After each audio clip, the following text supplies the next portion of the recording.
Hi folks, and welcome to Retire Rich with Real Estate. Today I want to look at this property that my partner sent to me. He's a real estate agent, and this popped up on the MLS. And you can see this property is low priced. It's $29,900. Looking at the picture of it, doesn't look too bad from the front here. And looking through the pictures that are online here, you can see doesn't look like the interior looks too bad either.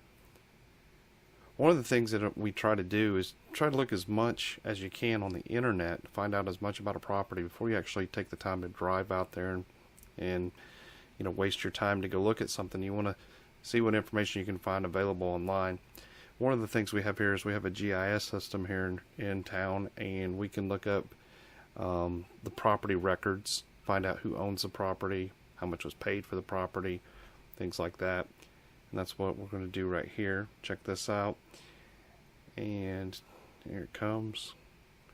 You can see this is owned by a charity organization, and you can pull up the information on the particular property, and it's going to give me what's called an owner card, and this is going to show who owns the property and how much they paid for it.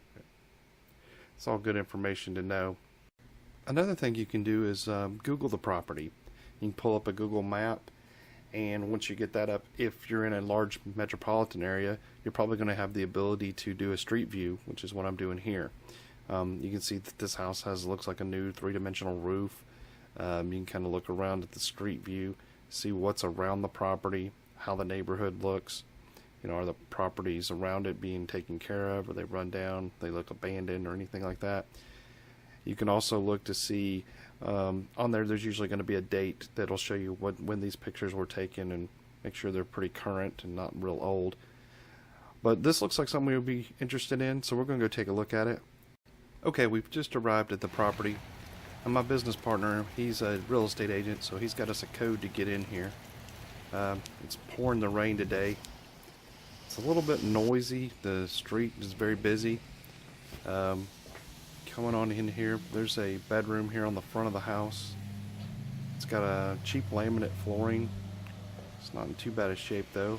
When here in the living room though, the flooring is starting to come apart at the seams, so that would have to be replaced or repaired.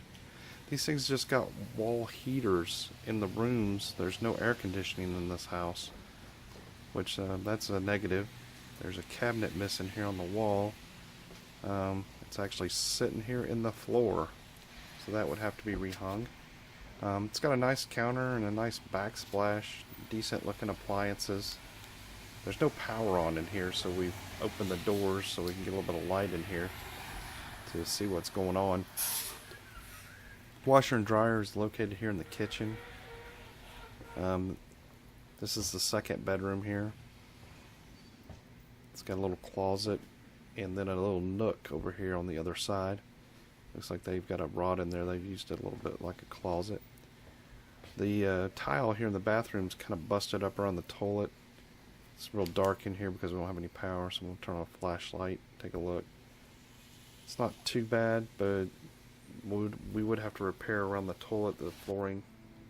So the house is in pretty decent shape. Has some rolling floors, but it was really built in 1920, so it's an old house. It's almost 100 years old, so that's to be expected. Looks fairly structurally sound. No air conditioning is going to be the big thing. They're $4,000 to $5,000 to put in a central heat and air unit. We may be able to do something like P-tax, which are like what you find in a hotel room. Okay. So after a little bit of discussion with my business partner, we went back and forth on what we thought the property needed, and we decided we would make an offer on the property. The property, it's a 2-bedroom, 1 bath. It's only 700 square feet, which is pretty small. It's not in horrible shape, but it does need some repairs. It needs new flooring. It needs really desperately needs some kind of air conditioning system. A central heat and air unit typically costs between $4,000 and $5,000, and we might be able to get away with doing the P-tax like I mentioned.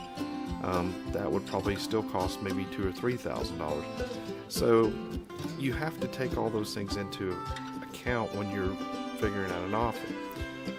We look at what we think the property would be worth after repairs. Well, in this neighborhood, that size house is probably going to be worth, after repairs, around $35,000 in this market.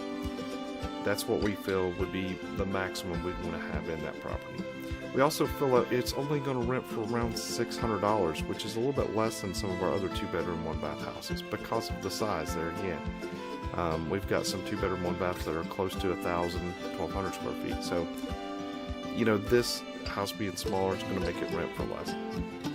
Taking all those things into account, we felt like we would have to back out the cost of the repairs, and we ended up with a number less than the $29,900 that is what they were asking for the property. And unfortunately, when you deal with MLS properties, they get a lot of views, and it became a multiple offer situation.